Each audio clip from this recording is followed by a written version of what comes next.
कि आक्रामकता में आप कई बार आप लोग भी हदें लांघ देते हैं। कोई तो हमें हद निर्धारित करनी पड़ेगी। आखिर कोई शरीफ इज्जतदार परिवार का कोई क्यों आना चाहेगा राजनीति में, अगर इस तरह की मां बहन की गालियां, इतना बड़ा भीषण अपमान लोगों को किया जाता है। लोग डिमोरलाइज्ड होते हैं। शरीफ घर के लोग इसीलिए पॉलिटिक्स में नहीं आते। सर ब्रजेश जी, किसी के लिए भी कोई इस अमर्यादित टिप्पणी नहीं होनी चाहिए, चाहे जिसकी माँ हो, चाहे वो सुरेंद्र राजपूत जी की माँ हो, चाहे प्रधानमंत्री जी की माँ हो, चाहे मेरी माँ हो या किसी और किसी की भी हो। सबके लिए एक समान होना चाहिए। लेकिन मैं देखता हूँ कि बीजेपी के लोग जब फंसने लगते हैं, प्रधानमंत्री जी चीन से आए थे, चीन की कोई बात नहीं बताई आके कि वहाँ क्या बातें हुई हैं। चीन ने जो क्षेत्र हमारा कवर कर लिया है, जो सीमाएं सिकुड़ती जा रही हैं, उन पे क्या चर्चा हुई, देश को बताना चाहिए था ना आके। और या केवल जनता का जो आक्रोश इनके खिलाफ है अपनी माँ की आड़ में ढकना चाहते हैं। वो क्या गाली दी गई कि नहीं प्राइम मिनिस्टर की माँ को, मुझे ये बताइए। नहीं, मैं तो कह रहा हूँ प्रधानमंत्री जी की माँ हो, चाहे सुरेंद्र राजपूत की माँ हो, चाहे राजपाल कश्यप की माँ हो, चाहे अखिलेश यादव जी की माँ हो, तो क्या कोई बोलेगा नहीं? सर नहीं बोलना चाहिए, नहीं बोले। मैं कब मना कर रहा हूँ, जो कार्रवाई सख्त कार्रवाई हो वो करे, और की जा रही है। लेकिन क्या सुरेंद्र राजपूत जी की मां को गाली दी गई, उन पे नहीं कार्रवाई? निंदनीय है वो सर। नहीं, उस पे कब कार्रवाई होगी? बिल्कुल निंदनीय है। बीजेपी के किसी की भी मां को गाली देना सर अत्यंत निंदनीय। नहीं, ये बताएं। दूसरी बात, प्रधानमंत्री जी जब कार्रवाई हो रही वो कानून करेगा, लेकिन प्रधानमंत्री जी पहले बताएं कि चाइना गए थे तो क्या तोहफा लेके आए हैं इंडिया के लिए, कि इंडिया का मार्केट बेचने गए थे, उद्योगपतियों को बर्बाद करने गए थे? हमारे देश में ये राजनीति के जो शुचिता है, आदर्श हैं, मर्यादाएं हैं, उसका आप सब लोग जो आप पॉलिटिकल प्लेयर्स हैं, आप मर्यादा करोगे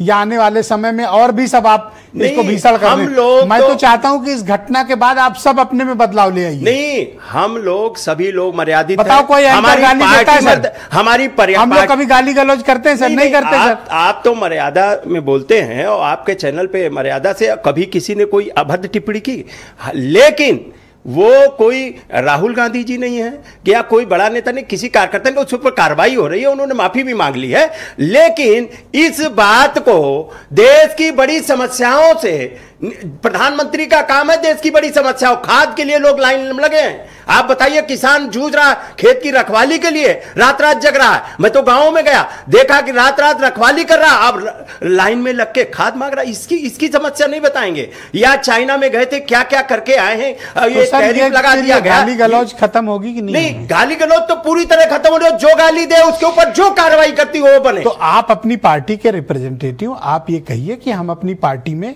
सुधार लाएंगे कि कोई ऐसा ना बोले। दूसरी बात, आप मुझे एक बताओ, आप तो बड़े सीनियर, बहुत पढ़े लिखे विद्वान व्यक्ति हैं, अगर ये सब गाली गलौज होगी तो आप बताओ शरीफ घर की महिलाएं, शरीफ घर के इज्जतदार लोग आएंगे राजनीति में? नहीं, मैं तो नहीं आएंगे ना। नहीं ब्रजेश जी, बिल्कुल सही है, कोई भी गाली गलौज नहीं होना चाहिए। और खास तौर से बीजेपी के शासनकाल में तो गाली, अगर हम अपने लोगों से दूसरे लोगों, कोई भी, क्योंकि जब प्रधानमंत्री जैसा व्यक्ति, एक छोटे व्यक्ति जो जिसने गाली दी, उस पर कार्रवाई भी हो गई, लेकिन ये सुरेंद्र राजपूत जो प्रवक्ता बैठे हैं उनके ऊपर कोई उन्होंने, मैं समग्रता के साथ बात कर रहा हूं, मैं कोई एक मैंने तो 3 बार निंदा कर दी सर जी, और शर्मनाक भी है। लेकिन मैं कह रहा हूं, अच्छा आप खुद मुझे बताओ, आपसे तो बहुत लोग मिलते होंगे राजनीति में, सामाजिक जीवन में, लोग क्यों नहीं पॉलिटिक्स में आते हैं?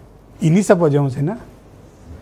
नहीं, आप सही बताना। नहीं, ये बात, कोई इज्जतदार आदमी सर अपनी माँ बहन करवाने आएगा? लेकिन ये बीजेपी के लोग जो मरे, नहीं, आप तो खैर ढीठ आदमी हैं ब्रजेश जी, आप पे कोई ब्रजेश जी, लेकिन बीजेपी जो मर्यादा की बात करती है, सब गाली देने वाले सब बीजेपी के बड़े बड़े पदों पे बैठे हैं। और मर्यादा, माननीय अखिलेश यादव जी को किन किन टिप्पणियों से, डिंपल जी को किन किन टिप्पणियों से, नेताजी को किन किन टिप्पणियों से बीजेपी के लोगों ने क्या क्या नहीं बोला। लेकिन क्या अभी राजनीतिक ये रोटी भी सेकेंगे क्या इसी पे? क्या इनके पास मुद्दे नहीं बचे? तो बिहार बंद है 4 तारीख को, तैयार रहिएगा। नहीं, हम लोग तैयार है, जनता भी तैयार है। जनता अब इनके ये ध्यान ना हटाएं, थैंक यू, ये जनता का ध्यान ना हटाएं, मूल मुद्दे पे आए। आज छात्र रोहित अग्रवाल, बहुत धन्यवाद आपका।